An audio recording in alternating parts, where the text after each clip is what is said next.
ലം യഫ്റഹു ബിശൈഇൻ കറഫറഹിം ബിസലാസ. മൂന്ന് കാര്യം കൊണ്ട് അവർ സന്തോഷിക്കും പോലെ വേറൊരു കാര്യത്തിൽ ഇബ്ലീസും ഇബ്ലീസിന്റെ പട്ടാളവും സന്തോഷിക്കുകയില്ല. ഇദജ്തമഅ ഇബ്ലീസ് വജുനൂദുഹു, ഇബ്ലീസും ഇബ്ലീസിന്റെ പട്ടാളവും ഒരുമിച്ച് കൂടി കഴിഞ്ഞാൽ വളരെ ശ്രദ്ധിക്കണം, ഈ കാര്യം വളരെ ശ്രദ്ധിക്കണം. ഇത് ഒരിക്കലും ഖൽബിൽ വരാൻ പാടില്ലാത്ത വിഷയങ്ങളാണ്, വളരെ ശ്രദ്ധിക്കണം. ഇബ്ലീസും ഇബ്ലീസിന്റെ പട്ടാളവും ഒരുമിച്ച് കൂടിക്കഴിഞ്ഞാൽ ലം യഫ്റഹു, ആ ഇബ്ലീസും പട്ടാളവും സന്തോഷിക്കുകയില്ല. കഫറഹിം ബിസലാസത്തി അഷിയാ, മൂന്ന് കാര്യങ്ങൾ കൊണ്ട് അവർ സന്തോഷിക്കുന്ന അത്ര വേറൊരു കാര്യത്തിലും അവർ സന്തോഷിക്കുകയില്ല. എന്താണ് മൂന്ന് കാര്യം? ഒന്ന്, റജുലുൻ മുഅ്മിനുൻ യഖ്തുലു മുഅ്മിനൻ, ഒരു മുഅ്മിനായ മനുഷ്യൻ മറ്റൊരു മുഅ്മിനായ മനുഷ്യനെ കൊല്ലുക. അല്ലാഹു നമ്മളെ കാക്കട്ടെ. ഇബ്ലീസും ഇബ്ലീസിന്റെ പട്ടാളവും ഏറ്റവും സന്തോഷിക്കുന്ന മൂന്ന് കാര്യങ്ങൾ. ഒന്ന്, ഒരു മുഅ്മിനായ മനുഷ്യൻ മറ്റൊരു മുഅ്മിനായ മനുഷ്യനെ എന്തെങ്കിലും ഒരു ന്യായത്തിൽ കൊലപ്പെടുത്തുക. എന്തെങ്കിലും ന്യായം പറയാം, കൊലപ്പെടുത്തുന്നവർക്ക് അതിന്റെ ന്യായം ഉണ്ടാവുമല്ലോ. ചിന്തിക്കണം, എന്തെങ്കിലും പക്ഷപാതിത്വം, ഏതെങ്കിലും പാർട്ടി, അല്ലെങ്കിൽ എന്തെങ്കിലും ഒരു കാര്യം, എന്തെങ്കിലും ഇപ്പൊ ഈ അടുത്ത കാലത്തൊക്കെ നടക്കുന്നത് പോലെ പല ജാതി കാര്യങ്ങളും. അല്ലാഹു നമ്മളെ കാത്ത് രക്ഷിക്കട്ടെ. ഇബ്ലീസും ഇബ്ലീസിന്റെ പട്ടാളം ഒരുമിച്ച് കൂടിക്കഴിഞ്ഞാൽ മൂന്ന് കാര്യം കൊണ്ട് അവർ സന്തോഷിക്കുന്ന അത്ര മറ്റൊരു കാര്യത്തിൽ അവർ സന്തോഷിക്കുകയില്ല. ഒന്ന്, റജുലുൻ മുഅ്മിനുൻ യഖ്തുലു മുഅ്മിനൻ, ഒരു മുഅ്മിനായ മനുഷ്യൻ മറ്റൊരു മുഅ്മിനായ മനുഷ്യനെ കൊല്ലുക. അത് ഇബ്ലീസിന് വളരെ സന്തോഷം ഉണ്ടാക്കുന്ന കാര്യമാണ്, അവന്റെ പട്ടാളത്തിനും. മഅദല്ലാഹ്, അല്ലാഹു അവസ്ഥയെ നമ്മളെ കാത്തിരക്ഷിക്കട്ടെ. ഒന്ന്. പിന്നെ രണ്ടാമത്തെ കാര്യം എന്താ? റജുലുൻ യമൂതു കാഫിറാ, ഒരു മനുഷ്യൻ കാഫിറായി മരിക്കുക. അല്ലാഹു നമ്മളെ കാത്തിരക്ഷിക്കട്ടെ. അത് ആരാണെങ്കിൽ കാഫിറായി മരിക്കുകയാണെങ്കിൽ ഒരു ഭയങ്കര സന്തോഷം. എന്തുകൊണ്ട്? അവന്റെ പാർട്ടിയാണ് എന്ന് ഉറച്ചു. എന്തുകൊണ്ട്? അല്ലാഹുവിന്റെ ഇസ്മത്ത് ഉണ്ടായില്ല. ഇന്ന ഇബാദി ലൈസ ലക അലൈഹിം സുൽത്താൻ വകഫാ ബിറബ്ബിക വകീല. ആ പാർട്ടി ഇബ്ലീസ് പറഞ്ഞിട്ടുണ്ട്, ഇബ്ലീസിനോട് അല്ലാഹു പറഞ്ഞിട്ടുണ്ട്, ചില ആളുകളെ ഞാൻ ഏറ്റെടുത്തിട്ടുണ്ട്, അവരെ തൊടാൻ പറ്റില്ല. അപ്പൊ ഒരാൾ കാഫിറായി മരിക്കുകയാണെങ്കിൽ ഇബ്ലീസിന് ഭയങ്കര സന്തോഷമാണ് അവന്റെ പാർട്ടിയെ. മൂന്നാമത്തെ കാര്യം ഇതല്ല ഞാനിത് പറയാനുള്ള കാരണം, ഈ മൂന്നാമത്തെ കാര്യമാണ്. മൂന്ന് കാര്യത്തിൽ ഇബ്ലീസും പട്ടാളും സന്തോഷിക്കും പോലെ വേറെ ഒരു കാര്യത്തിലും ഇബ്ലീസും പട്ടാളും സന്തോഷിക്കുകയില്ല. ഒന്ന്, റജുലുൻ മുഅ്മിനുൻ യഖ്തുലു മുഅ്മിനൻ വറജുലുൻ യമൂതു കാഫിറാ. ഇതാണ് രണ്ട് കാര്യം.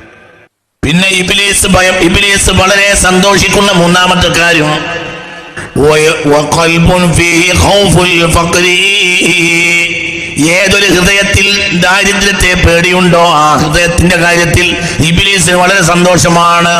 നഊദു ബില്ലാഹ്, അല്ലാഹു നമ്മളെ കാക്കട്ടെ.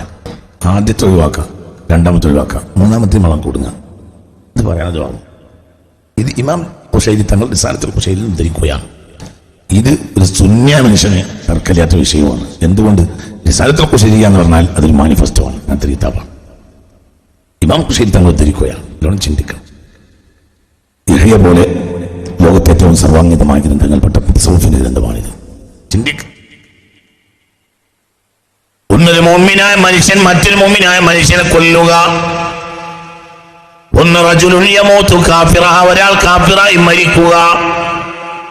പിന്നെയോ വഖൽബുൻ ഫീഹി ഖൗഫുൽ ഫഖ്രി, ഏതൊരു ഹൃദയത്തിൽ ദാരിദ്ര്യത്തെ പേടിയുണ്ടോ ആ ഹൃദയത്തിന്റെ കാര്യത്തിൽ ഇബ്ലീസിനും പട്ടാളത്തിനും സന്തോഷമാണ്.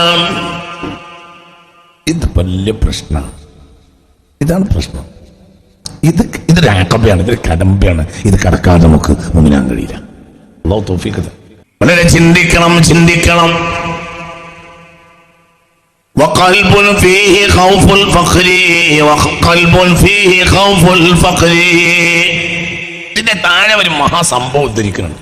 ഒരു വയസ്സനായ മനുഷ്യനെ ഒരു കുട്ടിയുണ്ടായി, ഒരു സൂഫിയായ ഒരു സ്വാലിഹായ മനുഷ്യനെ ഒരു കുട്ടിയുണ്ടായി. ഇതിന്റെ താഴെ ബഹുമാനപ്പെട്ട ഇതുപോലത്തെ ഒരു സംഭവത്തിൽ ബഹുമാനപ്പെട്ട ഈ ഖാലിൽ ഇബ്നു അജീബ് റളിയല്ലാഹു അൻഹു സംഭവം ഉദ്ധരിക്കുന്നു. ഇതിന് സമാനമായ വിഷയത്തില് എന്താ പറയുന്നത്? ഒരു മുഅ്മിനായ ഒരു സ്വാലിഹായ മനുഷ്യന് വയസ്സാം കാലത്ത് ഒരു കുട്ടിയുണ്ടായി. കുട്ടിയെ പ്രസവിച്ചപ്പോൾ ഭാര്യ മരിക്കുകയും ചെയ്തു. ഇയാളാകട്ടെ രോഗശയ്യയിൽ കിടക്കുകയുമാണ്. അങ്ങനെ ഇയാൾക്ക് ഓരോ ദിവസവും രോഗം മൂർച്ഛിച്ചുകൊണ്ടേയിരുന്നു. ഒരു പെൺകുട്ടി ഉണ്ടായി, സാധുവാരും ഒരു പെൺകുട്ടി ജനിച്ചു. ആൺകുട്ടിയല്ല, പെൺകുട്ടി. എടുക്കാൻ ആളും ഉണ്ടാവില്ലല്ലോ, പെൺകുട്ടിയല്ലേ. അപ്പോൾ മരണാസന്നനായ സന്ദർഭത്തിൽ ഇത് ഇബ്നു അജീബ് റളിയല്ലാഹു അൻഹു ഈ ഖാലിൽ ഉദ്ധരിക്കുന്നുണ്ട് ഈ സംഭവം. വേറെയും ഒരുപാട് സ്ഥലത്ത് ആ സംഭവം ഞാൻ കണ്ടിട്ടുണ്ട്. അങ്ങനെ മരിക്കാനായപ്പോ ഇദ്ദേഹത്തിന്റെ ഖാദിം പറഞ്ഞു ഇന്നി അക്ഫിൽ തുഹാ, ഞാനിതിനെ കഫാലത്ത് ഏറ്റെടുത്തോളാം സയ്യിദേ ശൈഖേ, എന്നെ ഏൽപ്പിച്ചാൽ ഞാൻ ഏറ്റെടുത്തോളാം, നിങ്ങൾ ഈ കുട്ടിയുടെ കാര്യത്തിൽ ബേജാറാവണ്ട, ഞാൻ ഏറ്റെടുത്തു. വളരെ ചിന്തിക്കണം, തല കൊടുത്ത് ചിന്തിക്കണം ഈ പറയാൻ പോണ സംഭവം. ഇത് ഇബ്നു അജീബ റളിയല്ലാഹു അൻഹു ഈ സംഭവം ഈഖാദിൽ ഉദ്ധരിക്കുന്നുണ്ട്. വേറെയും ഒരുപാട് കിതാബിൽ ഈ സംഭവം ഞാൻ കണ്ടിട്ടുണ്ട്. ഇനി പറയാൻ പോകുന്ന സംഭവം, ഒരു സാലിഹായ സൂഫിയായ മനുഷ്യനെ വയസ്സാം കാലത്ത് ഒരു പെൺകുട്ടി ഉണ്ടായി, പ്രസവത്തിൽ ഭാര്യ മരിക്കുകയും ചെയ്തു. ഇയാളാകട്ടെ രോഗശരീരമാണ്. അങ്ങനെ രോഗം മൂർച്ഛിച്ച് മരണാസന്നനായപ്പോൾ ഖാദിം ഈ മനുഷ്യനോട് പറഞ്ഞു, എന്ത് മഹാനവർകളെ, കുട്ടിയുടെ കാര്യത്തിൽ നിങ്ങൾ വിഷമിക്കേണ്ട, കുട്ടിയെ എനിക്ക് ഏൽപ്പിച്ചാൽ ഞാൻ കുട്ടിയെ ഏറ്റെടുത്തോളാം, ഞാൻ പോറ്റിക്കോളാന്ന് പറഞ്ഞു. അപ്പോൾ പറഞ്ഞു, നീ കുട്ടിയെ ഏറ്റെടുക്കണ്ട, കുട്ടിയുടെ ആളെ ഏറ്റെടുത്തോട്ടെ, ഞാൻ മരിച്ചു കഴിഞ്ഞാൽ ഈ എന്ത് ചെയ്യണം, ഈ കുട്ടിയെ നീ ആരുമില്ലാത്ത സമയത്ത് കൊണ്ടുപോയിട്ട് നീ ഈ കബാലയത്തിന്റെ മത്താഫിൽ കൊണ്ടുപോയി വെക്കുക, കൊണ്ടുവച്ചാ എന്നിട്ട് ഇജു പോയിക്കോ. കുട്ടീൻ്റെ കാര്യം, കുട്ടീൻ്റെ തറവാട്ട് കൊണ്ടുവച്ചാ നീ ഏറ്റെടുത്ത് കഴിഞ്ഞാൽ ഒരുപക്ഷെ നിനക്ക് തോന്നും ഈ വയസ്സാം കാലത്ത് ഞാനല്ലാത്തൊരു ഖാദിം ഉണ്ടായില്ല, അവസാനം ഞാൻ ഏറ്റെടുക്കേണ്ടി വന്നു. ഒരാളോടെങ്കിലും പറയും എന്നിപ്പോ എന്റെ തലയിൽ ഈ കുട്ടി കുടുങ്ങി എന്ന് പറഞ്ഞാൽ ചിലപ്പോൾ പറഞ്ഞേക്കാം എന്ത്, അവസാനം മുപ്പർക്ക് ഒരു ഖാദിമൊന്നും ഉണ്ടായില്ല, ഞാൻ മാത്രമേ ഉണ്ടാവുള്ളൂ. അവസാനം പിന്നെ ഞാനത് ഏറ്റെടുക്കേണ്ടി വന്നു. ഇപ്പൊ ഞാനിങ്ങനെ കൊല്ലാപ്പിലാവുകയും ചെയ്തു. ഒരു കല്യാണം കഴിച്ചു, അവിടുന്ന് മടക്കി, പിന്നെ അടുത്ത് ഇതൊക്കെ എന്റെ തലയിലായി, പിന്നെ ഇപ്പൊ എന്താ ചെയ്യണത് എന്ന് ഒരുപക്ഷെ പറഞ്ഞേക്കാം. അപ്പൊ അതൊന്നും പറയണ്ട, ഈ മുതലാളിന്റെ അടുത്ത് കൊണ്ട് വെച്ചിട്ട് ഈ കബാലയത്തിന്റെ മത്താഫിൽ ആരും ഇല്ലാത്ത നേരത്ത് കുട്ടിയെ കൊണ്ടുവച്ചതാണ്. അങ്ങനെ ഈ മഹാനവർകൾ, ഈ ശൈഖ് ബഹുമാനപ്പെട്ടവർ വഫാത്തായി കഴിഞ്ഞപ്പോൾ ഇയാൾ എന്ത് ചെയ്തു, ഈ കുട്ടിയെ എടുത്തു, എന്നിട്ട് നേരെ മത്താഫിലേക്ക് പോയി. ആരുമില്ലാത്ത ഒരു നേരത്ത് പതിരാത്രിയുടെ അവസാന സന്ദർഭത്തിൽ ഇയാൾ മെല്ലെ ശീലകഷ്ണത്തിൽ പൊതിഞ്ഞിട്ട് കുട്ടിയെ കൊണ്ടുപോയിട്ട് മത്താഫിന്റെ ഒരു സൈഡിലൂടെ വെച്ച്, എന്നിട്ട് അയാൾ മസ്ജിദ് ഹറമിന്റെ തൂങ്കാലിന് മറിഞ്ഞിട്ട് അയാൾ ഇങ്ങനെ ഇരുന്ന് എന്താ നടക്കണമെന്നത് കാണാലോ. ഏതായാലും എന്നോട് പറഞ്ഞതുപോലെ ഞാൻ ചെയ്ത്. പിന്നെന്താ നടന്ന സംഗതി അത്ഭുതമാണ്. അന്ന് ആദ്യമായി തവാഫിന് വന്നത് മക്കയിലെ രാജാവിന്റെ ഭാര്യയും തോഴിമാരുമാണ്. അവര് തവാഫ് അങ്ങനെ തുടങ്ങി. മത്താഫിലെ ഒരു കുട്ടിയെ കണ്ടപ്പോൾ ഈ രാജ്ഞി അത്ഭുതത്തോടു കൂടി അള്ളാന്റെ വീട്ടിന്റെ മുറ്റത്ത് നിന്ന് ഒരു കുട്ടിയെ നമുക്ക് കിട്ടിയിരിക്കുന്നു, ആ കുട്ടിയെ വാരിപ്പുണർത്തും എന്ന് മാത്രമല്ല, ഈ രാജ്ഞി പറഞ്ഞു, ഇതാ എനിക്ക് അള്ളാഹു സമ്മാനിച്ച കുട്ടിയാണിത്, ഇത് ഞാൻ അള്ളാന്റെ മത്താഫെന്നാണ് എനിക്ക് കിട്ടുന്നത്, അതുകൊണ്ട് ഇനി ഞാൻ ഏറ്റെടുക്കാം, ഞാൻ ഇതിന്റെ ഉത്തരവാദി ഞാനാണ് എന്ന് പറഞ്ഞ് ഈ കുട്ടിയെ കൊണ്ടുപോയി. ഈ കുട്ടിയെ കൊട്ടാരത്തിലേക്ക് കൊണ്ടുപോയി. പിന്നെ ഈ കുട്ടി കൊട്ടാരത്തിൽ വളർന്നു. പിന്നെ രാജാവിന്റെയും രാജ്ഞിയുടെയും വളർത്തുമോളായി ആര്? ഈ കുട്ടി. പിന്നെന്താ ഉണ്ടായത്? പിന്നെ ഈ കുട്ടി വലുതായി, ഈ കുട്ടി സുന്ദരിയായ പെൺകുട്ടിയായി ഇങ്ങനെ വളർന്ന് എല്ലാ പഠിപ്പും കിട്ടി, എല്ലാ വിദ്യാഭ്യാസവും കിട്ടി, എല്ലാ ഭക്ഷണവും എല്ലാ സാഹചര്യവും കിട്ടിയപ്പോൾ പല നാടുകളിലെയും രാജാക്കന്മാരും വലിയ വലിയ പ്രഭുക്കളും എല്ലാം ഈ കുട്ടിക്ക് കല്യാണം പറഞ്ഞേ. അവസാനം വളരെ മുത്തദയ്യനായ സാലിഹായ ഒരു മന്ത്രികുമാരൻ ഉണ്ടായിരുന്നു മക്കയിൽ. ആ കുട്ടിക്കാണ് അവസാനം രാജാവും ഭാര്യയും രാജ്ഞിയും ഇതിനെ കടിച്ചു. വളരെ സ്വാലിഹായ ഒരു വസീർ, മക്കയിലെ വളരെ സ്വാലിഹായ ഒരു വസീറിന്റെ സ്വാലിഹായ മകൻ, കിടയത്തിൽ നിപുണനായ സൗന്ദര്യവും ആരോഗ്യവും ദീനും ഒത്തിണങ്ങിയ ഒരു മകൻ. ആ കുട്ടിക്കാണ് അവസാനം ഈ രാജാവും രാജ്ഞിയും കൂടെ ഈ കുട്ടിയെ കെട്ടിച്ചു കൊടുത്തത്. മനസ്സിലായില്ലേ? ഈ സംഭവം ബഹുമാനപ്പെട്ട ഇബ്നു അജീബ് റളിയല്ലാഹു അൻഹു ഈ കഥ ഉദ്ധരിക്കുന്നുണ്ട്. ഞാൻ വേറെ ഒരുപാട് സ്ഥലത്ത് ഈ സംഭവം കണ്ടിട്ടുണ്ട്. അതിനോട് ചിന്തിക്കണം. അല്ലാഹു സുബ്ഹാനഹു വ തആല നമുക്ക് ബോധം തരട്ടെ, മനസ്സ് തുറന്നാമി പറ, അല്ലാഹു തആല തൗഫീഖ് തരട്ടെ. നമ്മുടെ റബ്ബ് എന്ന് പറഞ്ഞാൽ എല്ലാ കാര്യം നമ്മളത് ഏറ്റെടുത്തിരിക്കും, പേടിക്കണ്ട. അതൊരു അഖബയാണ്, ഇതൊരു കടമ്പയാണ്. ആ കടമ്പ കഴിഞ്ഞാൽ ഒരു പേടി ഉണ്ടാവില്ല.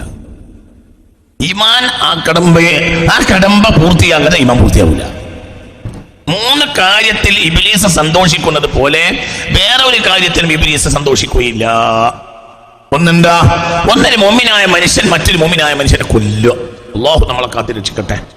അത് അവർക്ക് വലിയ സന്തോഷമാണ്. എന്തുകൊണ്ട്? മുഅ്മിനീങ്ങൾ പരസ്പരം കലഹിക്കുക, മുഅ്മിനീങ്ങൾ പരസ്പരം ശത്രുക്കളാവുക. ഈ അവസ്ഥയെ തൊട്ട് അല്ലാഹു നമ്മളെ കാത്തിരക്ഷിക്കട്ടെ. ചിന്തിക്കും.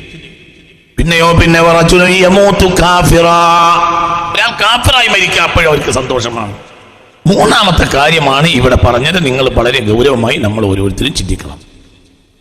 വഖൽബുൻ ഫീഹി ഖൗഫുൽ ഫഖ്രി, ഏതൊരു ഹൃദയത്തിൽ ദാരിദ്ര്യത്തെ പേടിയുണ്ടോ ആ ഹൃദയം ഇബ്ലീസിന്റെ ഹൃദയമായിരിക്കും. അല്ലാഹു നമ്മളെ കാത്തിരക്ഷിക്കട്ടെ. മനസ്സ് തുറക്കുക. അല്ലാഹു നമ്മളെ കാത്തിരക്ഷിക്കട്ടെ. അല്ലാഹു നമ്മെ കാത്തിരക്ഷിക്കട്ടെ. അല്ലാഹു നമ്മെ കാത്തിരക്ഷിക്കട്ടെ. അല്ലാഹു നമ്മെ കാത്തിരക്ഷിക്കട്ടെ. ഏതൊരു ഹൃദയത്തിൽ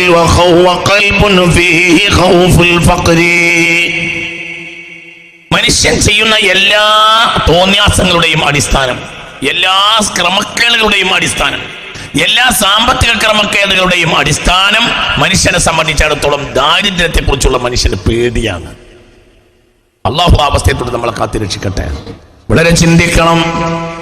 നമുക്ക് റഹ്മാനായ ഒരു റബ്ബുണ്ട് എന്ന് നമ്മൾ ചിന്തിക്കും. ഈ റബ്ബിനെ പറ്റി റബ്ബ് ആദ്യം എന്താ നമ്മളോട് പറഞ്ഞത്? പേടി വേണ്ട, ഒരു പേടി വേണ്ട. എത്ര തലക്കാലം തലക്കേറ്റിച്ചാൽ പേടിക്കണ്ട. അള്ളാഹു അതൊക്കെ ലഘൂകരിച്ചു തരും. അള്ളാഹു തല തൗഫീക്ക് തരട്ടെ. നീ കുറച്ച് കാനാട് കൂടി നോക്കുക, പേടിക്കണ്ട. കുറച്ച് കനം കൂടി, പേടിക്കണ്ട, ഒരു പേടിയും വേണ്ട. അള്ളാഹു ലഘൂകരിച്ചിരും. അള്ളാഹ് രണ്ട് സിഫത്തുണ്ട്, ഒന്ന് ഗനിയ്, ഒന്ന് മുഗ്നി. അള്ളാഹു തആല ഗനിയ്, സ്വയം അവൻ കഴിവുള്ളവനാണ്, ധനാഢ്യനാണ്, അവൻ സമ്പന്നനാണ്, എല്ലാ ധനവും നിറഞ്ഞവനാണ് അള്ളാഹു.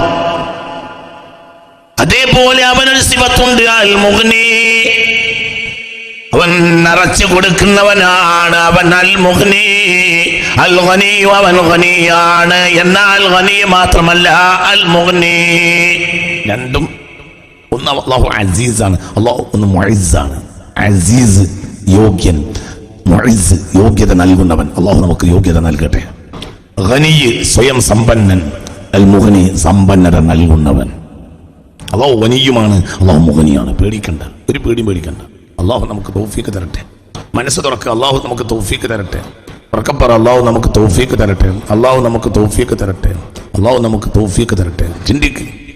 ഈ ദുനിയാവിൽ മനുഷ്യൻ പേടിക്കുന്നതിൽ വെച്ച് ഏറ്റവും മോശപ്പെട്ട പേടി എന്താണെന്ന് ഒരിക്കൽ സയ്യിദുനാ ദാവൂദ് സയ്യിദുനാ സുലൈമാൻ അലൈഹിസ്സലാത്തു വസ്സലാമിനോട് ചോദിച്ച്, മക്കളെ എല്ലാവരും നേരത്തെ ഇങ്ങനെ ഇരുത്തിയിട്ട് ദാവൂദ് നബി ചോദ്യം ചോദിച്ചു. ചോദ്യത്തിൽ മികക്കുന്നവനെ രാജാവാക്കുമെന്ന് പറഞ്ഞു. ഉത്തരം ആരാണോ ഉഷാറാക്കിയത് എങ്കിൽ ആ ആളെ ഞാൻ രാജാവാക്കുമെന്ന്. ആദ്യത്തെ ചോദിച്ചു, മനുഷ്യൻ ഈ ലോകത്ത് പേടിക്കുന്നതിൽ ഏറ്റവും മോശപ്പെട്ട പേടി എന്താണ്?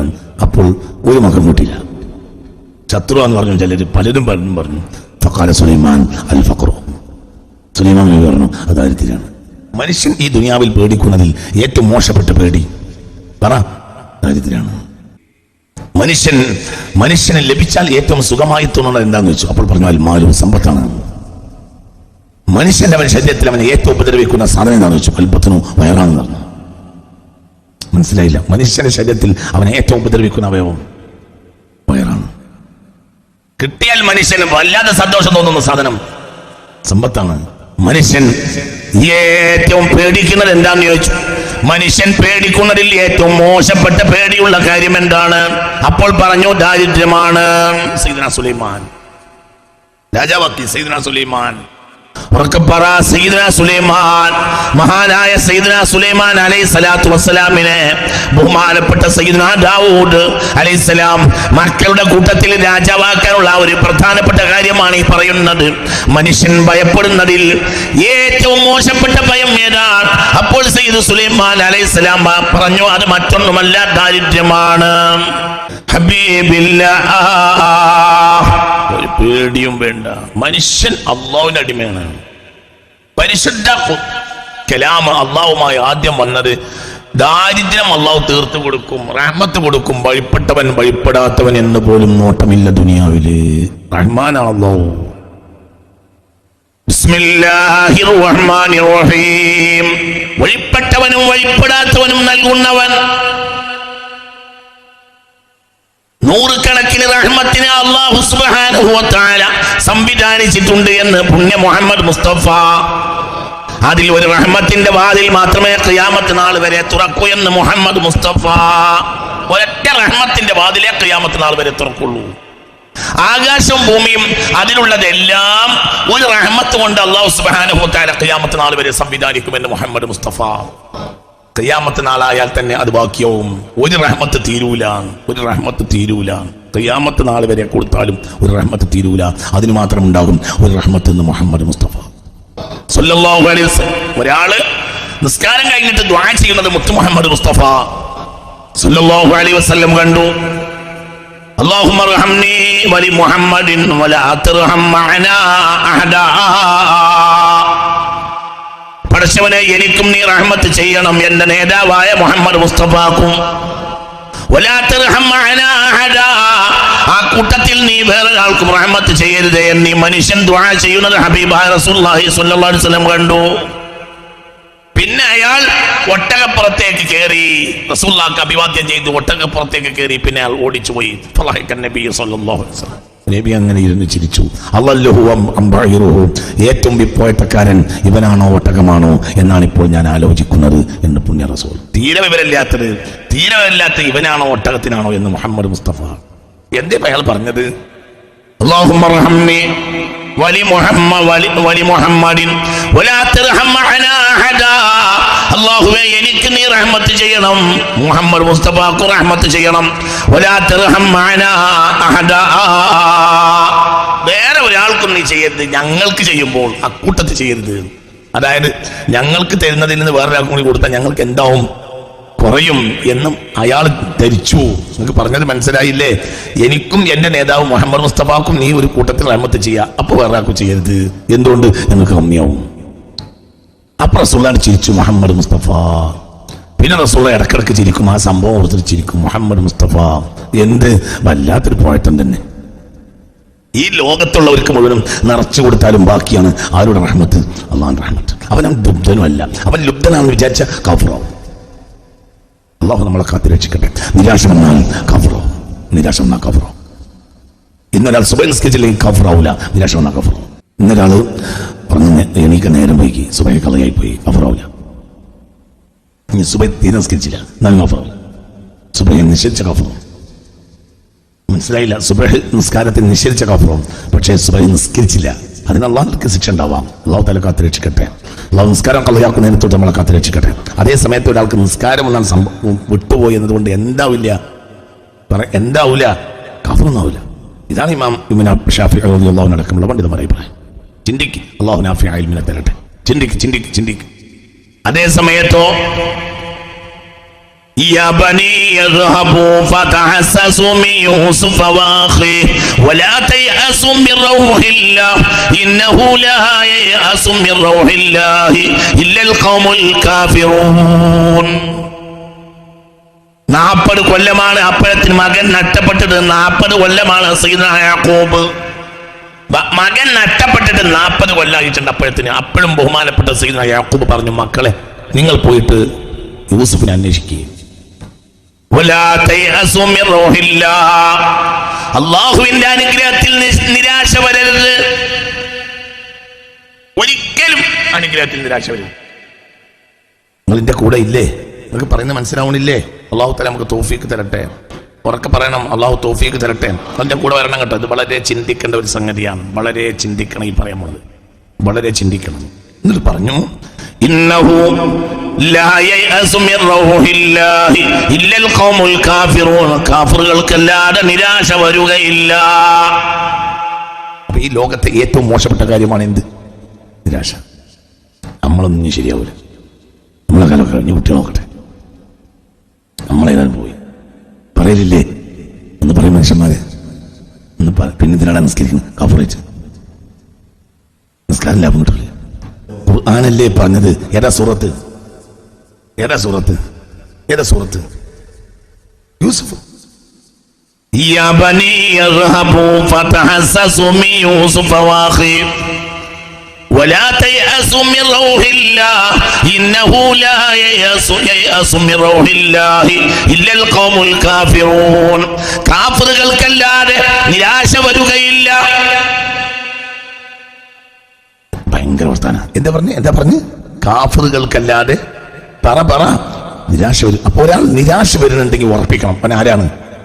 കാഫിറാണ്. ഷഹാദത്തിനെ മടക്കണം. അല്ലാഹുവിലേക്ക് വേണം. അല്ലാഹു കാത്തിരക്ഷിക്കട്ടെ. ഭയങ്കര വർത്താനാണ്. ഈ ആയത്തിന് ഇമാം റാസി തങ്ങൾ ഒരു വ്യാഖ്യാനം കൊടുക്കുന്നുണ്ട്. ആ വ്യാഖ്യാനം ഞാൻ ഉദ്ധരിക്കണം. ഈ ആയത്തിന് തഫ്സീറുൽ കബീറിൽ ഒരു വ്യാഖ്യാനമുണ്ട്. അത് ഞാനൊന്ന് പറഞ്ഞുതരാം. അല്ലാഹു തൗഫീഖ് തരട്ടെ. ഞാനിത് പറയാനുള്ള കാരണം എന്താണെന്നറിയോ? പല ആളുകളും നിരാശ ബാധിച്ചു വന്നവരും ഈ മജ്‌ലിസിലുണ്ടാവും. ഇന്നലെ എന്നോട് ഒരാൾ വിളിച്ചു പറഞ്ഞിട്ടുണ്ട്. ഒരു ക്രിസ്ത്യാനിയായ സഹോദരൻ സ്വിറ്റ്സർലാൻഡിൽ നിന്ന് ഇന്നലെ എന്നെ വിളിച്ചു. ആരോ വിളിച്ചിട്ട് നമ്പർ കൊടുത്തതാണ്.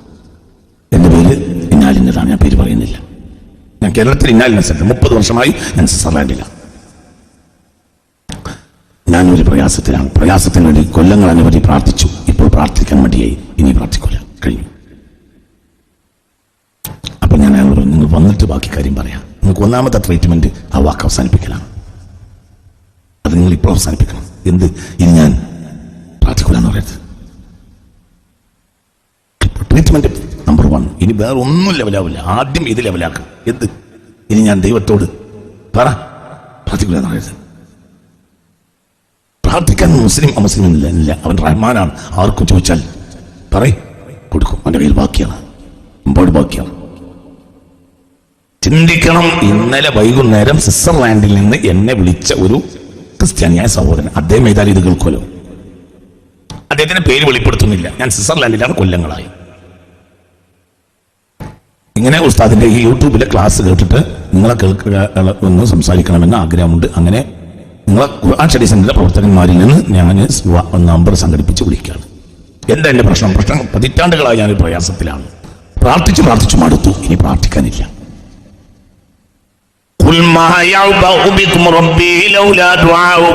പ്രാർത്ഥനയില്ലാത്തവരെ അല്ലാഹു പരിഗണിക്കുകയില്ല. അല്ലാഹു നമ്മളെ കാക്കട്ടെ. പ്രാർത്ഥിക്കാതിരിക്കുക അത് ഇബ്ലീസിന്റെ കളിയാണ്. ഞാൻ അതിന്റെ നിയമങ്ങളൊന്നുമല്ല പറയുന്നത്. എന്നാൽ പ്രാർത്ഥിക്കുക എന്നത് ഒരു ആദ്യത്തെ വിളിച്ചാണ്. മനസ്സിലാവേണ്ട പറഞ്ഞത് പ്രാർത്ഥിക്കാൻ തയ്യാറാവുക അതൊരു മനസ്സിന്റെ ആദ്യത്തെ വിളിച്ചാണ്. പിന്നെ വിളിച്ചൊക്കെ അല്ലാഹു തരും. അല്ലാഹു തരട്ടെ. അല്ലാഹുവിനൊന്നും പ്രയാസമില്ലല്ലോ. അതൊന്നിനും പ്രയാസമില്ല. ഞാൻ ഇന്നലെ എനിക്കുണ്ടായ ഒരു അനുഭവമാണ് ഞാൻ ഈ പറയുന്നത്. ഈ ആയത്തിനൊരു വ്യാഖ്യാനം പറഞ്ഞു ഇമാം റാസി റളിയല്ലാഹു അൻഹു തഫ്സീറുൽ കബീറിൽ നിന്നാണ് ഞാൻ ഈ വചനം ഇനി ഉദ്ധരിക്കുന്നത്.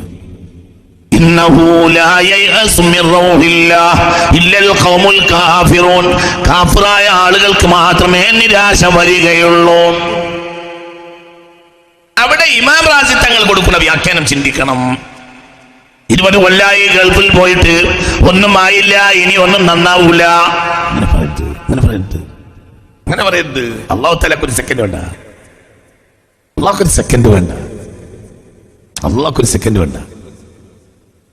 ചെയ്ത കച്ചവടം മുഴുവനും പൊട്ടി. 20 കൊല്ലമായി കച്ചവടം പൊട്ടി കിടക്കുകയാണ് എന്ന് പറഞ്ഞ ഒരാൾ ഈ ആഴ്ച എന്റെ അടുക്കൽ വന്നിരുന്നു. പേര് വെളിപ്പെടുത്തുകയില്ല, നാട് വെളിപ്പെടുത്തുകയില്ല. ആരും പേടിക്കണ്ട. ഇതൊരു ഇബ്രത്തിന് വേണ്ടി പറയുന്ന പ്രഭാഷണമാണ്. ഒരു സംഘം ആളുകൾ ഈ ആഴ്ച എന്റെ അടുത്ത് വന്നിരുന്നു. അവർ പറഞ്ഞു 20 കൊല്ലമായി പൊട്ടൽ. എന്ത് ചെയ്താൽ പൊട്ടുന്നു. എന്ത് ചെയ്താൽ പൊട്ടുന്നു. 20 കൊല്ലമായി എന്ത് ചെയ്താൽ പൊട്ടുന്നു. അതുകൊണ്ട് വയ്യ, ആവൂല. അത് പറയുന്നത്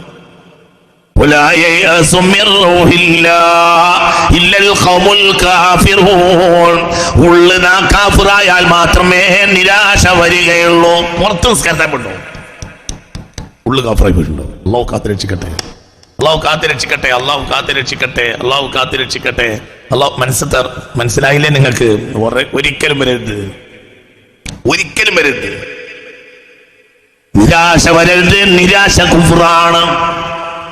ഇന്നഹു ലാ യയഅസു മിർ റൗഹില്ലാഹ് ഇല്ലൽ ഖൗമുൽ കാഫിറൂൻ. സൂറത്ത് യൂസുഫ് ഇല്ലൽ ഖൗമുൽ ഫാസിഖൂൻ എന്ന് പറയുകയാണെങ്കിൽ നമുക്ക് മാറ്റാം. തമ്മാടി എന്നല്ല പറഞ്ഞത്. ഒരാൾക്ക് നിരാശ വരണമെങ്കിൽ അവൻ ആരായിരിക്കണം? അവൻ ആരായിരിക്കണം? കാഫിറായിരിക്കണം. എവിടെയുണ്ട് സൂറത്ത് യൂസുഫ്? കൊല്ലങ്ങളായി ഒന്നും നടന്നില്ല. കൊല്ലങ്ങളായി എനിക്ക് രോഗാണ്, മാറുന്നില്ല. ആവില്ല, ഇനി ഞാൻ അങ്ങനത്തെ പോവും. ആവില്ല, അങ്ങനെ പറയുന്നത്. ഇതിന്റെ ഖൈറിന് വേണ്ടിയിരിക്കും. ഒരാൾ ഒരു രോഗിയെ സന്ദർശിക്കാൻ വേണ്ടി പുണ്യ റസൂൽ സ്വല്ലല്ലാഹു അലൈഹി വസല്ലമ പോയി. ഖുർആൻ നബി സ്വല്ലല്ലാഹു അലൈഹി വസല്ലം മരീലൻ യല്ലാനുദാ, രോഗത്തെ ശപിക്കുന്നത് കണ്ടപ്പോൾ മുത്തുനബിക്ക് വലിയ വിഷമമായി. എന്തുകൊണ്ട്? ലൗ സബറ, അയാൾ ക്ഷമിച്ചിരുന്നുവെങ്കിൽ അത് അയാൾക്ക് സ്വർഗമായിരുന്നു എന്ന് മുഹമ്മദ് മുസ്തഫ. മനസ്സിലായില്ല? ഒരു രോഗിയെ സന്ദർശിക്കാൻ വേണ്ടി ഹബീബായ നബി പോയി. അയാൾ ആ രോഗത്തെ ശപിക്കുകയാണ്. ഇതൊരു ഒടുക്കത്തെ പനിയായി, ഇതൊരു ഒടുക്കത്തെ തലവേദന, ഇതൊരു ഒടുക്കത്തെ മുറി, മാറൂല, ശരിയാവൂല, എന്റെ കാര്യം കഴിയുന്നേ പറയാൻ പാടില്ല. അല്ലാഹു നമ്മളെ കാക്കട്ടെ. വ്യാഖ്യാനം എപ്പോഴും പറഞ്ഞിട്ടില്ല, തലക്ക് കൊടുത്തോളി. ഞാൻ പറഞ്ഞു 3 കാര്യത്തിൽ ഇബ്ലീസ് സന്തോഷിക്കുന്നത് പോലെ വേറൊരു കാര്യത്തിൽ ഇബ്ലീസ് സന്തോഷിക്കൂല. 1, ഒരു മുഅ്മിനായ മനുഷ്യൻ മറ്റൊരു മുഅ്മിനായ മനുഷ്യനെ കൊല്ലുക. 2, ഒരാൾ കാഫിറായി മരിക്കുക. 3, ഒരാൾ ദാരിദ്ര്യത്തെ പേടിക്കുക. ഇത് 3 വേണ്ട. 3ാമത്തെ കാര്യം ഒരു പരക്കെ സോക്കട, പരക്കെ സോക്കട. വളരെ ചിന്തിക്കണം, ചിന്തിക്കണം. വിഷയത്തിലേക്ക് തിരിച്ചു വരി. അള്ളാഹു നമുക്ക് ബോധം തരട്ടെ. വിഷയത്തിലേക്ക് തിരിച്ചു വരി.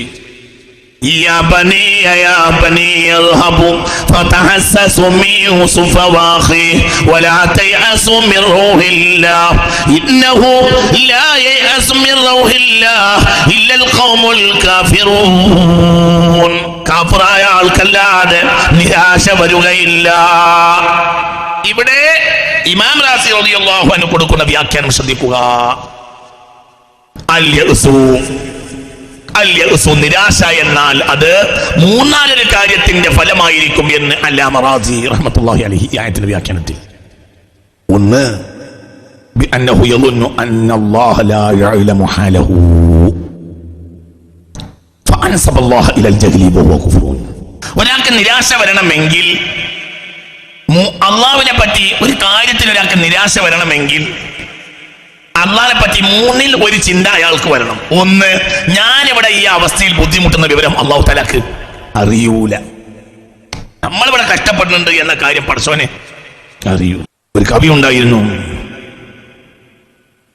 ആ കവി മരിച്ചപ്പോൾ, ഒരു വഴിവിട്ട കവി ഉണ്ടായിരുന്നു. ആ കവി മരിച്ചപ്പോൾ തന്റെ കൂട്ടുകാരോട് ഖബറിന്റെ പുറത്ത് എഴുതി വെക്കാൻ കൽപ്പിച്ചു. ഇത് എന്റെ മാതാപിതാക്കൾ എന്നോട് ചെയ്ത അക്രമമാണ്. ഞാൻ അതുകൊണ്ട് അക്രമം ചെയ്യാൻ പോയില്ല.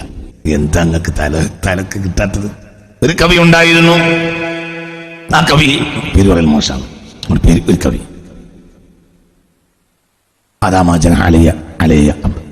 അപവയ്യ, എന്റെ ഉമ്മയും ബാപ്പയും എന്നോട് ചെയ്ത അക്രമമാണ് ഈ ഖബർ കിടക്കുന്നത്. ഒരു കവി ഉണ്ടായിരുന്നു, ഒരു വഴിവിട്ട കവി ഉണ്ടായിരുന്നു. ആ കവി മരിച്ചപ്പോൾ എന്ത് ചെയ്യുന്നറിയോ? ഖബറിന്റെ പുറത്ത് എഴുതി വെക്കാൻ വേണ്ടി കൽപ്പിച്ചു. മീസങ്കിലും എഴുതി വെക്കുക, ലാ ഇലാഹ ഇല്ലല്ലാഹ് മുഹമ്മദ് റസൂലുള്ളാഹ് എന്നല്ല, പേരല്ല, നാടല്ല. എന്ത്? ഇതിന്റെ ഉമ്മയും ബാപ്പയും ചെയ്ത അക്രമമാണ്. എന്ത്? ഈ കിടക്കുന്നത് എന്റെ ഉമ്മയും ബാപ്പയും ചെയ്ത അക്രമമാണ്. വമാ ജനൈതു അലാ അഹദിൻ, അതുകൊണ്ട് ഞാൻ അക്രമം ചെയ്യാൻ പോയിട്ടില്ല. അയാൾ പറഞ്ഞിട്ടില്ല. ഹാദാ മാ ജന അലയ്യ അബവയ്യ, ഇതിന്റെ ഉമ്മയും ബാപ്പയും ചെയ്ത അക്രമമാണ്. വമാ ജനൈതു അലാ അഹദിൻ, ഞാൻ ഒരാളോടും അക്രമം ചെയ്യാൻ പോയിട്ടില്ല. അങ്ങനെ കാത്തിരക്ഷിക്കട്ടെ. അങ്ങനെ എഴുതിയവരുണ്ടായിട്ടുണ്ട് ചരിത്രത്തിൽ. ചിന്തിക്കണം, ചിന്തിക്കണം. ഒരാൾക്ക് നിരാശ വരണമെങ്കിൽ അള്ളാഹുവിനെ പറ്റി 3-ൽ ചിന്ത വരണം. 1, അന്നല്ലാഹ ലാ യഅലമു ഹാലഹു, അവന്റെ അവസ്ഥ അല്ലാഹ് അറിയുന്നില്ല. അപ്പോൾ ഫഅൻസബല്ലാഹ ഇലൽ ജഹ്ലി, അപ്പോൾ അവൻ അള്ളാഹുവിനെ ജഹ്ലിലേക്ക് ചേർത്തു. വഹുവ കുഫ്റുൻ ലാ മഹാല, അള്ളാഹു ജാഹിലാണെന്ന് വിചാരിക്കുന്നത് കുഫ്റാണ്. അല്ലാഹു നമ്മളെ കാത്തിരക്ഷിക്കട്ടെ. അല്ലെങ്കിൽ വിചാരിക്കുക വഹുവ യഅലമു വലാകിൻ ലാ യഖ്ദിറു അലാ തഗയ്യുരി ഹാലി, അല്ലാഹു തആലക്ക് എന്റെ അവസ്ഥയ്ക്ക് അറിയാം, പക്ഷെ ഒന്നും ചെയ്യാൻ അല്ലാഹു തആലക്ക് കഴിയൂല. അൻസബല്ലാഹ ഇലൽ അജ്സി, അപ്പോൾ അവൻ അല്ലാഹുവിനെ അശക്തിയിലേക്ക് ചേർത്തു. ഫഹുവ കുഫ്റുൻ ലാ മഹാല, അതും എന്തെന്നെയാണ്? കുഫ്റാണ്. നിരാശ വരാൻ പാടില്ല. നിരാശ വന്നാൽ കാഫിറായി. നിരാശ 3-ാമതൊരു കാര്യത്തിന്റെ ഉൽപ്പന്നമാണ്. ഒന്നിരിക്കൽ അവൻ അല്ലാഹുവിനെ പറ്റി ഈ എന്റെ അവസ്ഥ അല്ലാഹു തആല അറിയുന്നില്ല എന്ന് മനസ്സിലാക്കണം. അങ്ങനെ വന്നാൽ അള്ളാഹുവിനെ അവൻ അറിവില്ലായ്മയിലേക്ക് ചേർത്തു. അത് കുഫ്റാണ്. ജഹലിലേക്ക്, ജഹൽ അല്ലാഹു തആലക്ക് ഉണ്ടാകാൻ പാടില്ല. അല്ലാഹു കാക്കട്ടെ. അല്ലാഹുവിന്റെ മുസ്തഹിലായ സിഫത്താണ് എന്ത്? ജഹൽ. ജഹൽ അല്ലാഹുവിനെ ഉണ്ടാക്കാൻ പാടില്ല. അല്ലാഹു നമ്മളെ കാക്കട്ടെ. 2 അന്നല്ലാഹു യഅലമു ഹാലഹു, അവന്റെ അവസ്ഥ അല്ലാഹുവിന് അറിയാൻ. വലാകിൻ ലാ യഖ്ദിറു അലാ തഗയ്യുരി ഹാലിഹി, അവന്റെ അവസ്ഥ ഒന്ന് മാറ്റി കൊടുക്കാൻ അല്ലാഹു തആലക്ക് കഴിയൂല. അപ്പോൾ അവൻ അൻസബല്ലാഹ ഇലൽ അജ്സി, അല്ലാഹുവിനെ അവൻ അശക്തിയിലേക്ക് ചേർത്തു. കഴിയില്ല. അത് പിണറായി വിജയനെ പറ്റി പറയാം, ഉമ്മൻചാണ്ടിയെ പറ്റി പറയാം, ആരെ പറ്റി പറയാൻ പറ്റൂല? അല്ലാഹുവിനെ പറ്റി പറയാൻ പറ്റൂ. ഇനി 3-ാമത്തെ അവസ്ഥ. 3-ാമത്തെ അവസ്ഥ അന്നല്ലാഹു യഅലമു ഹാലഹു വഹുവ ഖാദിറുൻ അലാ തഗയ്യുരി ഹാലി വലാകിന്നഹു ലാ യഫ്അലു ശൈഅൻ ഫഇന്നഹു ബഖീലുൻ. അല്ലാഹു തആലക്കിന്റെ അവസ്ഥ അറിയും ചെയ്യാം, മാറ്റാൻ അല്ലാഹു തആലക്ക് കഴിയും ചെയ്യും. പക്ഷെ ചെയ്യൂല. അള്ളാഹ്ക്ക് കുറഞ്ഞൊരു പിടുത്താണ്. ബാപ്പാനെ പറ്റി പറയാം. ബാപ്പാക്ക് നമ്മൾ കഷ്ടപ്പെടുന്നൊക്കെ അറിയാം. ബാപ്പാന്റെ കയ്യിൽ പൈസ ഉണ്ട്, പക്ഷെ തരൂല. പിടുത്താണ്. അപ്പോൾ അള്ളാഹുവിനവൻ ബുഖിലേക്ക് ചേർത്തു. അള്ളാഹുവിനെ ബുഖിലേക്ക് ചേർത്താൽ അള്ളാഹ്ക്ക് ബുഖിൽ ഉണ്ടാകാൻ പാടില്ല. അള്ളാഹ് ലിപ്തനല്ല. അള്ളാഹ് ലിപ്തനാന്ന് വെച്ചാൽ കബറാവും. അള്ളാഹു നമ്മളെ കാക്കട്ടെ. ഈ മൂന്നാലൊരു ചിന്തയിലല്ലാതെ എന്ത് വരൂല? നിരാശ വരൂല. അതെന്നെ, അതാണ് ഇത് കാരണം. പിന്നെന്താ? നിരാശ വരില്ല. വളരെ ചിന്തിക്കണം. എന്റെ അവസ്ഥ അള്ളാഹുവിനെ അറിയൂല, അങ്ങനെ വിചാരിച്ച കഫറായി. എന്റെ അവസ്ഥ അള്ളാഹുക്ക് അറിയും, പക്ഷെ അള്ളാഹു തആലക്കൊന്നും ചെയ്യാൻ കഴിയൂല, അപ്പോഴും കഫറായി. അള്ളാഹ് അല്ല, എന്റെ അവസ്ഥ അള്ളാഹ്ക്ക് അറിയും ചെയ്യും, ചെയ്യാൻ കഴിയും ചെയ്യും, പക്ഷെ അള്ളാഹു തആല എത്ര പറഞ്ഞാലും അള്ളാഹു തആല ചെയ്യൂല. കുട്ടേ, ഈ ടെൻഷൻ എന്ന് പറഞ്ഞാൽ എന്നറിയും, ടെൻഷൻ എന്ന് പറയുന്നത് ഒരു കമ്മിയാണ്. ടെൻഷനും നിരാശ രണ്ടാണ്, ഒരു ആദ്യമാണ്. ടെൻഷനെ പറ്റി ഞാനൊരു ഉപമ പറയാം. ടെൻഷനെ പറ്റി ഒരു ഉപമ പറയാം. ഒരാൾക്ക് മയ്യത്തെടുക്കും, 9 മണിക്ക് മയ്യത്തെടുക്കും എന്ന് അറിയാം.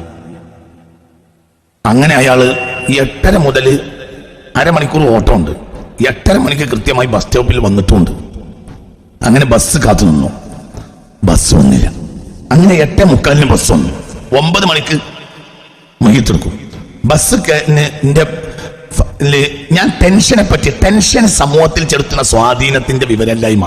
ഞാൻ ഉദാഹരണം പറയുകയാണ്. എന്ത്? ബാക്കിലെ ഡോറിൽ കയറി പിന്നെ നടക്കുന്ന അങ്ങോട്ടും ഇങ്ങോട്ടും. ഇതാണ് ടെൻഷന്റെ ഫലം. ബാക്കി 1/4 മണിക്കൂർ അഡ്ജസ്റ്റ് ചെയ്യാൻ വേണ്ടി പായാണ്. എവിടുന്ന്? ഇതാണ് ടെൻഷന്റെ ഉൽപ്പന്നം. ശില്പായത്. ഇനി അതിനൊരു ഉദാഹരണം അതിന് പറയാൻ ഇന്റെ അടുത്തില്ല. തന്നെ ടെൻഷനോട് ഒരു ഫലം ഉണ്ടാവില്ല. ടെൻഷൻ എന്താണെന്നറിയോ? നമുക്ക് നേരത്തെ എത്താൻ വേണ്ടി ബസ് കയറിയിട്ട് പായ ബസ്സിൽ പെരുമ്പാച്ച് കഴിഞ്ഞു അങ്ങോട്ട് പാഞ്ഞ് ഇതാണ് ടെൻഷനോടൊരു ഫലമില്ല. BP കൂടിയിട്ട് അഡ്മിറ്റ് ആക്കേണ്ടിരുന്നല്ലാതെ ഒറ്റ കാര്യമില്ല. ചിന്തിക്കണം. രണ്ടാണ്. ടെൻഷൻ വരുന്നോട് കാഫറാവൂല. ടെൻഷൻ വേറെ, നിരാശ വേറെ. നിരാശ എന്ന് പറഞ്ഞാൽ അള്ളാഹിനോട് കാര്യം പറഞ്ഞിട്ട് ഒരു ഫലമില്ല, നടക്കൂല. നിങ്ങൾ ചിന്തിക്കും, ഈ പിതാവിന്റെ കണ്ണ് പൊട്ടിപ്പോയി, കരഞ്ഞെന്റെ മകനോടുള്ള സ്നേഹം. പക്ഷെ എന്തില്ല? നിരാശ. എന്റെ റബ്ബ് ഇതിന് പരിഹാരം ഉണ്ടാക്കി തരും. അപ്പോഴത്തിന് കുട്ടിക്ക് എത്ര വയസ്സ് കഴിഞ്ഞ്, എത്ര കൊല്ലം കഴിഞ്ഞ്? 40 കൊല്ലം കഴിഞ്ഞ്. പിന്നെ കാണുക. اذهبوا بقميصه هذا فألقوه على وجه أبي يأتي بصيرا. പിന്നെ കുപ്പായം കൊണ്ടുവരികയാണ്. ആ കുപ്പായം കനാൻ ദേശത്ത് കിടക്കുന്നതോടുകൂടെ തുള്ളിച്ചാടാൻ തുടങ്ങി സയ്യിദുനാ, സന്തോഷം പറയാൻ തുടങ്ങി സയ്യിദുനാ യാക്കൂബ്. കനാൻ ദേശത്തേക്ക് ആ കുപ്പായം കിടന്നപ്പോഴത്തിനതാ എനിക്ക് യൂസുഫിന്റെ വാസന വരുന്നുണ്ട് എന്ന് സയ്യിദുനാ യാക്കൂബ് അലൈഹിസ്സലാം. പിന്നെയോ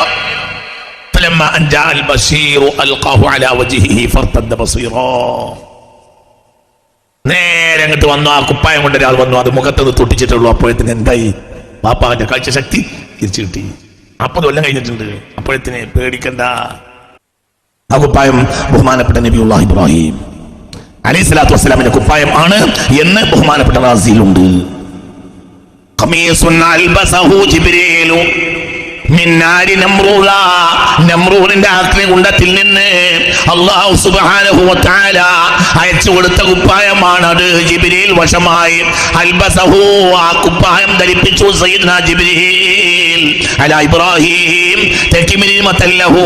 അഗ്നികുണ്ഡം സ്വയം ഭരിക്കാൻ തയ്യാറായതിന്റെ സമ്മാനമായി അഗ്നികുണ്ഡത്തിൽ വെച്ച് ഇബ്രാഹിം നബി അലൈഹിസ്സലാത്തു വസ്സലാമിനെ മഹാനായ സയ്യിദ്നാ ജിബ്രീൽ അലൈഹിസ്സലാം ധരിപ്പിച്ച കുപ്പായമാണത്.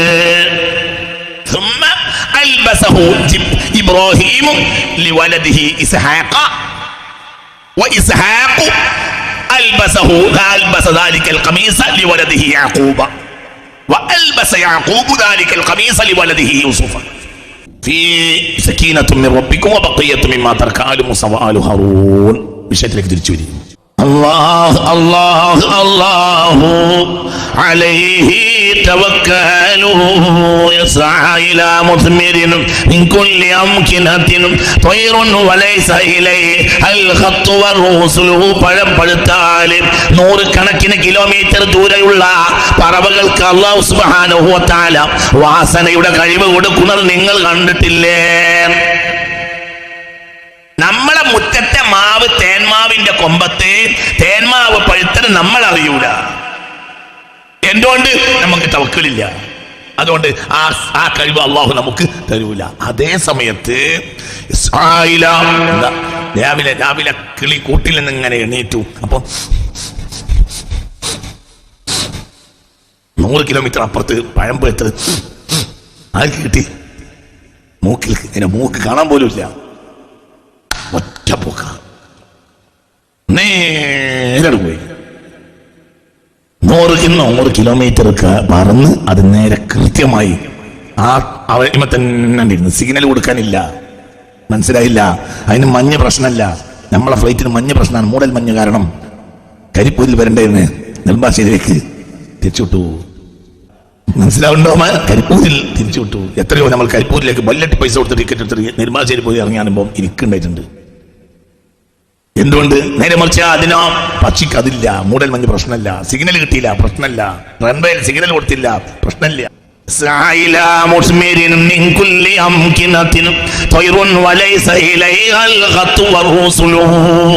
രാവിലെ സുബഹിയുടെ നേരത്തെ പറവ ഉണർന്നു. അതിന്റെ തസ്ബീഹിന് വേണ്ടി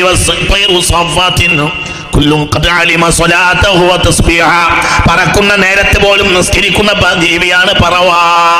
ആ പറവ അതിന്റെ പ്രഭാത വന്ദനത്തിന് വേണ്ടി അതിന്റെ കൂട്ടിൽ അത് അള്ളാഹു അതിനിതാ വീണ്ടും ജീവൻ തിരിച്ചു നൽകി എണീറ്റു. പിന്നെ ഒറ്റ ശ്വാസം. അപ്പൊ അതിന്റെ റിസ്ക് ആ വഴിക്ക് വന്നു. അപ്പൊ അള്ളാഹു തലയും കാണിച്ചെടുത്തു. നീ വയ്ക്കോ പറക്കല്. പറന്ന് പോയിട്ട് കൃത്യമായി നമ്മളെ മുറ്റത്തെ മാവിന്റെ കൊമ്പത്ത് വന്നിരുന്ന് കിളി കൊത്തി. അതിന്റെ പയറ് നിറഞ്ഞ് പള്ള നിറഞ്ഞിട്ട് ബാക്കി എന്ത് ചെയ്ത് താഴെക്കിട്ട്. അപ്പോൾ ആചാര്യക്കാക്ക പറഞ്ഞ്, എന്ത് എടി നമ്മളെ മാങ്ങ പഴുത്തുന്നാ തോന്നുന്നത്. ഈ പക്ഷി തിന്നിട്ട് ബാക്കി ഇട്ടത് കണ്ടപ്പോഴാണ് ആചാര്യൻ എന്താ മനസ്സിലാക്കിയത്? മാങ്ങ പഴുത്തിട്ടുണ്ട്. അതെവിടുന്നാ വരുന്നത്?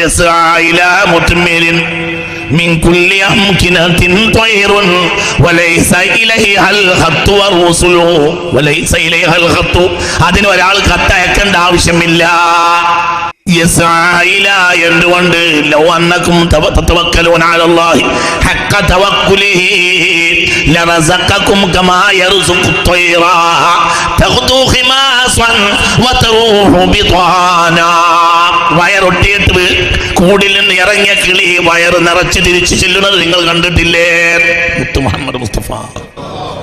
എന്റെ അതിന്റെ റബ്ബിനെ കുറിച്ച് തികഞ്ഞ ബോധമുണ്ട്. മനുഷ്യരെ ദാരിദ്ര്യത്തെ ഭയപ്പെടേണ്ടതില്ല. മനുഷ്യരെ ശത്രുവിനെ ഭയപ്പെടേണ്ടതില്ല. ഇതിന്റെ മാന അതൊക്കെ നിസാരമാണ് എന്നല്ല. പരിധി വിട്ട് അതിനൊന്നും ഒരു ഭയം വേണ്ടതില്ല. ഇതിന്റെ അർത്ഥം നാളെ പണിക്ക് പോകണ്ട എന്നല്ല. പണിക്ക് പോകണം. പണി അല്ലാഹു നമ്മളെ മേൽ നിശ്ചയിച്ചതാണ്. പക്ഷേ റിസ്ക് തരുന്നത് പണിയല്ല. റിസ്ക് അല്ലാഹുവിന്റെ സബീലിൽ ഇങ്ങോട്ട് വിട്ടു. മനസ്സിലായില്ല? പണിക്ക് പോയതുകൊണ്ട് റിസ്ക് ഉണ്ടാവില്ല. പണിക്ക് പോയോണ്ടാണ് റിസ്ക് കിട്ടുക എങ്കിൽ ഹോട്ടൽ മുതലാളിയും ഹോട്ടലിലെ വെയിറ്റർ നോക്കിയാൽ ഏറ്റവും കൂടുതൽ മുതലാളിയാവേണ്ടത് വെയിറ്ററാണ്. വെയിറ്റർ രാവിലെ തുടങ്ങിയതാണ്. അതിനേക്കാൾ മോശമാണ് പ്ലേറ്റ് കഴുകണവന്. പ്ലേറ്റ് കഴുകുന്നവന് കഴുകുന്ന പണിയാണ്. കഴുകിയിട്ടാണ് രാവിലെ സുബഹി നിസ്കാരിച്ചാൽ കഴുകാനിരിക്കും. എന്നിട്ടാണ് പാത്രം ഭക്ഷണം കൊടുക്കുക. എന്നിട്ട് പിന്നെയും കഴുകും. ഹോട്ടൽ അടച്ചിട്ട് അവസാനം കഴുകും. രാവിലെ 6 മണി മുതൽ രാത്രി 12 മണി വരെ കഴുകും. എത്ര കൂലി? 60 റുപ്യ. എത്ര കൂലി? 70 റുപ്യ. മലയാളിയോ? മലയാളി അങ്ങനെ പോത്തുറങ്ങും പോലെ ഉറങ്ങും. മലയാളിയും പെണ്ണുങ്ങളും AC റൂമിൽ അങ്ങനെ പോത്തുറങ്ങും പോലെ ഉറങ്ങി 11 മണിക്ക് എന്ന് പറഞ്ഞ് എണീറ്റിട്ട് നേരെ വന്ന് ഹോട്ടലിൽ വന്ന് കടന്ന് തലേന്നത്തെ ബില്ല് നോക്കിയിട്ട് ആ പൈസ അങ്ങനെ തന്നെ കെട്ടിയിട്ട് ഇവിടെ പോണെങ്കിലും 10 മിനിറ്റ് കൊണ്ട് പൈസ മൂപ്പര് പോയി. പിന്നെ മൂപ്പര് പിന്നെയും പോയി ഉറങ്ങും. ആ പൈസ മൂപ്പര് വെള്ളം കുടിക്കും. മൂപ്പരും പെണ്ണുങ്ങളും പിന്നെയും ഉറങ്ങും. പിന്നെ രാവിലെ പിന്നെ എണീക്കും, പിന്നെ എടുക്കും.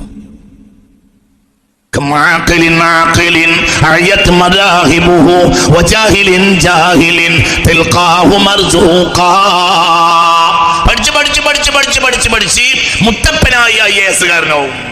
അലിഫും ബാവും അറിയാതെ നോട്ടീസ് ഒട്ടിച്ച മന്ത്രിയോ IAS കാരൻ. ഇതാണ് ദുനിയാവ്.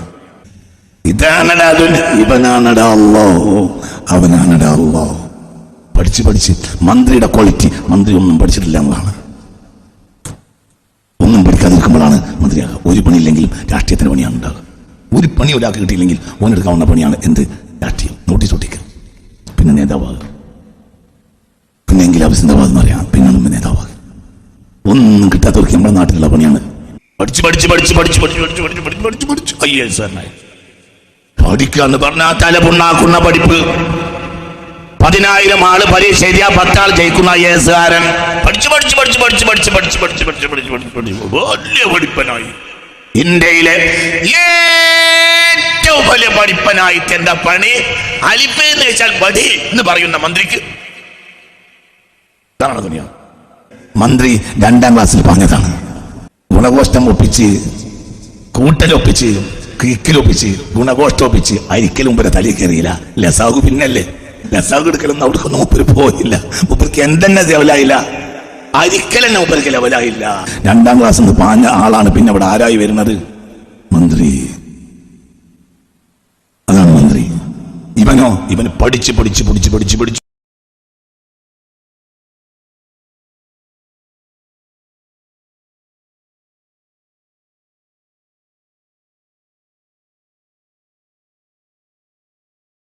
IAS കാരൻ എന്താ പണി? എന്നും അറിയാത്ത മന്ത്രിമാർക്ക് സല്യൂട്ട് ചെയ്യുക. ഇത് ചെയ്യിപ്പിച്ചവനാണ് ആര്? അവനാണ് അല്ലാഹ്. ഒരു പേടിയും പേടിക്കണ്ട. അവനാണ് അല്ലാഹ്. മരുഭൂമിയിൽ ആടുമേച്ച് നടന്നിരുന്ന ഒരു മനുഷ്യൻ കൂടെ എങ്ങനെ നടക്കും, കരിമ്പടം പൊളിച്ചിട്ട്. കൂടെ പഠിച്ചിരുന്ന ഒരു മനുഷ്യൻ, കൂടെ ആട് മേച്ചിരുന്ന ഒരു മനുഷ്യന് ഒരിക്കൽ ഒരു ചെറിയ ആടിന്റെ വിഷയത്തിൽ പിന്നീട് കുറെ കാലം കഴിഞ്ഞു കൂടെ ആട് മേച്ചിരുന്ന ഒരു കൂട്ടുകാരനുണ്ടായിരുന്നു. ആട് മേച്ച് നടന്നിരുന്ന കൂട്ടുകാരന് കുറെ കാലം കഴിഞ്ഞ് 2 ആൾ ആട് മേക്കും. ഒരാൾ ചെന്നാട്ടി. അങ്ങനെ ആട് മേച്ച് കുറെ കാലം നടന്ന് പിന്നെ 2 ആളും 2 വഴിക്കായി. പിന്നെ ഒരു ആട്ടിടയന് ഈ കൂട്ടത്തിൽ കുറെ കാലം കഴിഞ്ഞപ്പോൾ ഒരു ആടിന്റെ കേസ് ഉണ്ടായി. അങ്ങനെ ഇസ്രായേലി കോടതിയിൽ പോയി കേസിന് വേണ്ടി വിളിച്ചു നോക്കുമ്പോൾ ജഡ്ജിയെ കണ്ട അന്തം വിട്ടുപോയി. ആരാ ജഡ്ജി? ഇസ്രായേലിലെ ചീഫ് ജഡ്ജി ആരാണത്? മറ്റാരുമല്ല, സയ്യിദുനാ ലുഖ്മാനുൽ ഹകീം. മഹാനായ സയ്യിദുനാ ലുഖ്മാനുൽ ഹകീം. മഞ്ഞും മഴയും കൊണ്ട് കൂടെ നടന്ന് ആട് മേച്ച് നടന്നിരുന്ന മനുഷ്യന് പിന്നെ കാണുന്നത് എവിടെയാണെന്നറിയോ? എവിടെയാ? Chief judge. സുബ്ഹാനല്ലാഹ്. അയാൾക്ക് പിന്നെ ആടിന്റെ കേസൊന്നും ഓർമ്മല്ല. അയാൾ അന്തം വിട്ടുപോയി. എന്തായി കേറുന്നത്? ആ ആട്ടിടയന്റെ പേരിൽ ഖുർആനിൽ സൂറത്തുമുണ്ട്. സൂറത്തു ലുഖ്മാൻ. അവനാണ് അല്ലാഹ്. പഠിച്ചോ? എന്തിനാ പേടിക്കണത്? എന്തിനാ പേടിക്കണത്? കുടുംബത്തിൽ ദാരിദ്ര്യം ഉണ്ടായപ്പോൾ പിതാവിനോട് കൂടെ അഹമ്മദ് എന്ന പേരായ കുട്ടി നേരെ ആഫ്രിക്കയിലേക്ക് പോയി. എന്തിന്? ദാരിദ്ര്യം മാറ്റാൻ. ബാപ്പാക്ക് ഒരു കടയിലൊക്കെ ഒരു ജോലി ഉണ്ടായിരുന്നു. ആ കടയിൽ ഒരു ചെറിയ ഹെൽപ്പറായിട്ട് ഈ കുട്ടിയും കൂടി. ഒറ്റ വാക്ക് അവസാനിപ്പിക്കാണ്. 20-ാം നൂറ്റാണ്ടിൽ അത്ഭുതം പറയാണ് ഞാൻ. നോർത്ത് ഇന്ത്യക്കാരനായ ഒരു കുട്ടിയുടെ കുടുംബത്തിൽ ദാരിദ്ര്യമായപ്പോൾ ബാപ്പ ദക്ഷിണാഫ്രിക്കയിലേക്ക് വണ്ടി കയറി. അങ്ങനെ ബാപ്പയോട് കൂടെ ഒരു യാത്രയിൽ കുട്ടിയും പോയി. ബാപ്പ തൊഴിലെടുക്കുന്ന തൊഴിൽശാലയിൽ ഒരു ഹെൽപ്പറായി കുട്ടിയും കൂടി. ഈ കുട്ടി തൊഴിൽ ചെയ്യുന്ന കടയുടെ നേരെ കുട്ടിക്കൊന്നും വിവരമില്ല. ഈ കുട്ടി ഇപ്പൊ തൊഴിലെടുക്കുന്ന തൊഴിൽശാലയുടെ നേരെ മുന്നിൽ മറ്റൊരു സമുദായക്കാരുടെ ഒരു പാഠശാലയുണ്ടായിരുന്നു. അവിടുത്തെ അധ്യാപകരും മൂത്ത വിദ്യാർത്ഥികളും ഇടക്കിടക്ക് കടയിൽ കയറി വരുമ്പോൾ ഇവനോട് ചോദിക്കും, എന്താ നിന്റെ പേര്? പറയും അഹമ്മദ്. അപ്പോൾ ഇവർ കളിയാക്കും, ബുദ്ധിയില്ലാത്ത ഒരു പ്രവാചകന്റെ അനുയായി ആയിപ്പോയല്ലോ എന്ന് പറഞ്ഞിട്ട് ഖുർആൻ ആക്ഷേപിക്കും, മുത്തുനബി ആക്ഷേപിക്കും. അപ്പൊ ഈ കുട്ടിക്ക് ഭയങ്കര വിഷമായി. എന്റെ പേരിൽ ആരാക്ഷേപിക്കാണ്? പുണ്യ റസൂലിനെ. കുട്ടി എന്ത് ചെയ്തു? കുട്ടി അവിടുന്ന് വിളിച്ചോടി. തൊഴിൽശാലയിൽ നിന്ന് കുട്ടീനെ വിളിച്ചോളി. പിന്നെ വിളിക്കാൻ പോയി. ആ കുട്ടിയാണ് 20-ാം നൂറ്റാണ്ടിൽ മുസ്ലിം ലോകത്തിന് അഭിമാനമായ അഹമ്മദ് ദീദാത്ത് റഹ്മത്തുള്ളാഹി അലൈഹി. സുബ്ഹാനല്ലാഹ്. ഈ ലോകം കണ്ട മഹാത്ഭുതങ്ങളിൽ എന്താണ് ഒന്നെന്ന് ഒരാളിനോട് ചോദിച്ചാൽ ഞാൻ പറയുന്നത് അഹമ്മദ് ദീദാത്താണ്. അടുത്ത മരിച്ചത് എനിക്ക് തോന്നുന്നത് 999 അല്ലെങ്കിൽ 2099 മരിച്ചത് അഹമ്മദ് ദീദാത്ത്. ഒളിച്ചോടി. തൊഴിൽശാലയിൽ നിന്ന് അഹമ്മദ് ഒളിച്ചോടി. എന്തുകൊണ്ട്? റസൂലുള്ളാഹിനെ ആക്ഷേപിക്കുന്നതിന് പരിഹാരം ഉണ്ടാക്കണം, ഖുർആനെ ആക്ഷേപിക്കുന്നതിന് പരിഹാരം ഉണ്ടാക്കണം. ഈ കുട്ടി പോയി ഇംഗ്ലീഷ് പഠിച്ച്, ഈ കുട്ടി പിന്നെ അറബി പഠിച്ച്, ഈ കുട്ടി പിന്നെ കിതാബ് ഓതി, ഈ കുട്ടി പിന്നെ ഖുർആൻ പഠിച്ച്, ഹദീസ് പഠിച്ച്. സുബ്ഹാനല്ലാഹ്. 20-ാം നൂറ്റാണ്ടിൽ മാനവ ചരിത്രത്തെ അത്ഭുതപ്പെടുത്തിയ പ്രതിഭ, ഏറ്റവും ആളുകളെ ഇസ്ലാമിൽ എത്തിച്ച പ്രതിഭ ആരാ? വേറൊരാളുമല്ല, അഹമ്മദ് ദീദാത്താണ്. ഒന്നും അറിയില്ല. പിന്നെ അല്ലാഹു അങ്ങോട്ട് കൊടുത്തു. സുബ്ഹാനല്ലാഹ്. 20-ാം നൂറ്റാണ്ട് കണ്ട മഹാത്ഭുതമാണ് അഹമ്മദ് ദീദാത്ത്. എന്തുകൊണ്ട്? അതിനെല്ലാം ഖുലില്ലാഹുമ്മ മാലിക്കൽ മുൽക്ക് വർക്കോട് തുത്തിൽ മുൽക മൻ തശാ വതൻസിഉൽ മുൽക മിമ്മൻ തശാ വതുഇസ്സു മൻ തശാ വതുദില്ലു മൻ തശാ ബിയദിക്കൽ ഖൈർ إنك على كل شيء قدير حسبي ربي جل الله على النبي صلى الله حق لا إله إلا الله. ഈ പ്രമേയം, ഈ പ്രഭാഷണത്തിന്റെ പ്രമേയം ഒന്നുകൂടെ ഞാൻ ആവർത്തിക്കാൻ മറക്കേണ്ട. ഇബ്ലീസിനെ സന്തോഷിപ്പിക്കരുത്. 3 കാര്യത്തിലാണ് ഇബ്ലീസിന് സന്തോഷം ഉണ്ടാവുക. കേൾക്ക്. എന്ത്? ഒരു മുഅ്മിനായ മനുഷ്യൻ മറ്റൊരു മുഅ്മിനായ മനുഷ്യനെ കൊല്ലുമ്പോൾ, അല്ലെങ്കിൽ ഒരാൾ കാഫിറായി മരിക്കുമ്പോൾ, ഒരു ഹൃദയത്തിൽ ദാരിദ്ര്യത്തെ പേടി ഉണ്ടാകുമ്പോൾ, 3 കാര്യത്തിന് ഇബ്ലീസിനുണ്ടാകുന്ന സന്തോഷം അനൽപമാണ്. അതുപോലെ ഇബ്ലീസിന് സന്തോഷം വേറെയില്ല. ഒരു മുഅ്മിനായ മനുഷ്യൻ മറ്റൊരു മുഅ്മിനായ മനുഷ്യനെ കൊല്ലുക, ഒരാൾ കാഫിറായി മരിക്കുക. 3 ഒരാൾക്ക് ദാരിദ്ര്യത്തെ പേടിയുണ്ടാകുക. ഒരു ഹൃദയത്തിൽ ദാരിദ്ര്യത്തെ പേടിയുണ്ടെങ്കിൽ ആ ഹൃദയത്തിന്റെ ഉടമക്കാരൻ ഇബ്ലീസായി മാറും. പേടിക്കണ്ട. ആര് പരിഹരിക്കും? ആര് പരിഹരിക്കും? അല്ലാഹ്. പേടിക്കണ്ട. അല്ലാഹ് പരിഹരിക്കും. പേടിക്കണ്ട. അല്ലാഹ് പരിഹരിക്കും. അല്ലാഹ് പരിഹരിച്ചു തരട്ടെ. ഉറക്കെ പറ, അല്ലാഹ് പരിഹരിച്ചു തരട്ടെ.